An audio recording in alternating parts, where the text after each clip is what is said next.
helping with weight losing is a big selling point for Zhou Xun in China today. For the past 150 years, malnutrition was a major health problem in China, and the main concern for an important genre of medical dietetics was famine survival and weight gain. But since the early part of the 21st century, there seems to be a complete reverse. It is not widely believed that obesity is one of the biggest health threats to the urban population in China.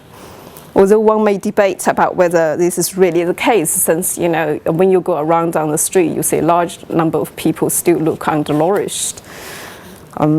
But every urban girls who is obsessed with losing weight in China, whether they are really fat or not.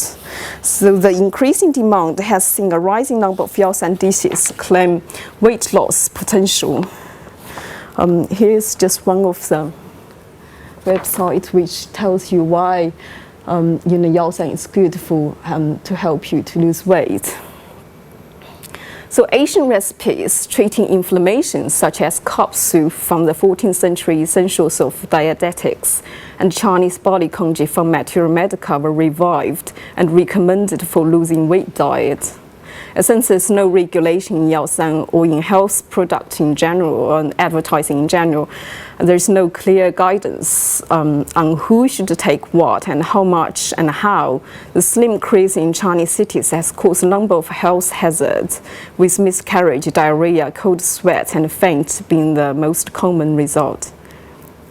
Along with losing weight, skincare is another big obsession for urban girls in China. And China is now ranked the number 3 biggest market for cosmetics in Asia after Japan and Korea. In 2005, it was reported more than 12 million Chinese tourists traveled to Hong Kong to buy international brands' cosmetics. Like in other Asian countries, pale skin and light complexion is highly desired in China. And many Zhou Xun products boast able to treat various skin problems, delay aging process, and to make women's skin look whiter and thus more beautiful. So my favorite is a slow poached papaya with hasma. Hasma in Chinese is called 雪糕, but it's a placenta. Placenta?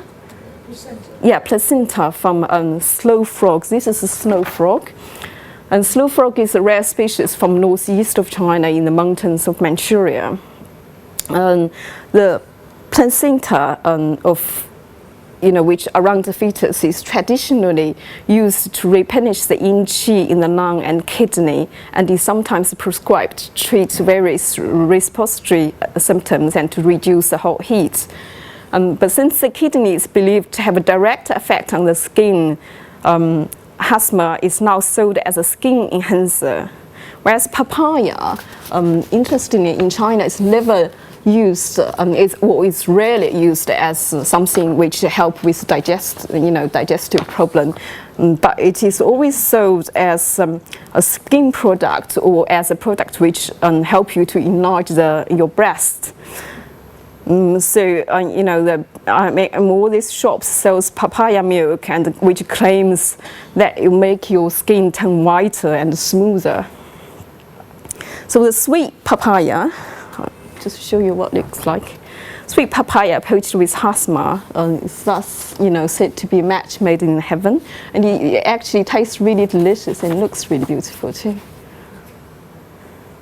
The other thing people eat to help with skin complexion is some animal peanuts. Here's a picture of a girl eating animal peanuts. This is a deer peanuts, I believe.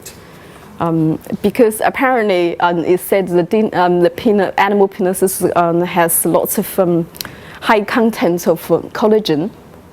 Is it collagen? Protein, so which is supposed to be very good for your skin. So here's in Beijing, in the capital of China, there is a restaurant actually serves mostly just peanuts, 30 different types of peanuts. And the place is called Guolizhuang, which literally means vigor in the pot. It was first opened its store in the east side of Beijing in the late 90s. But the restaurant also has a very interesting history. It was the original of this restaurant was in fact in Atlanta's Chinatown in the United States. And this is what the restaurant looks like inside. So this guy, his name was Jason Guo. He was overseas Chinese. He opened this restaurant to celebrate the birth of his first son. And he boasted to serve this is what the restaurant in Atlanta looks like.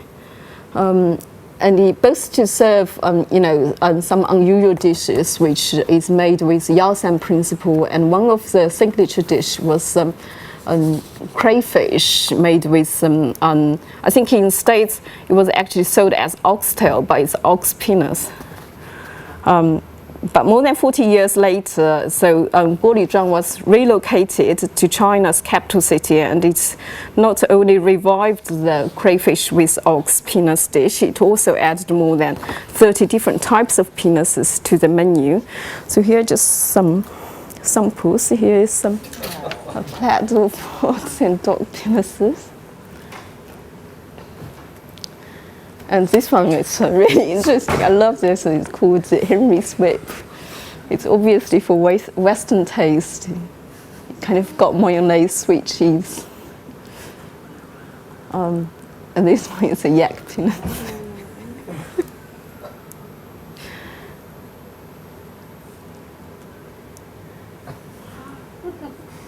I think that's about it. Yeah. So girls eat penises for their skin, but most of the clients, actually men, they believe that by eating animal penis can treat impotence and thus enhances their sexual performance.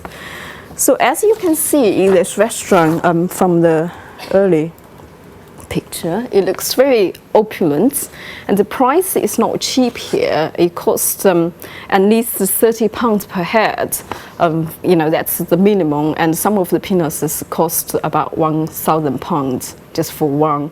So for ordinary Chinese, that is basically not affordable. But for the rising number of wealthy elites in the city who believes by consuming such food could strengthen their male potency, so namely sexual power and status. And since the opening of Yusan Gong, the first one in Chengdu in the 1980s, luxury foods has been an important component of Yaosan market. Take the name Yusan Gong, for example. It literally means Imperial Cuisine Palace. In other words, Yaosan is like Yusan, the Imperial Cuisine. It is food kept for emperor's longevity.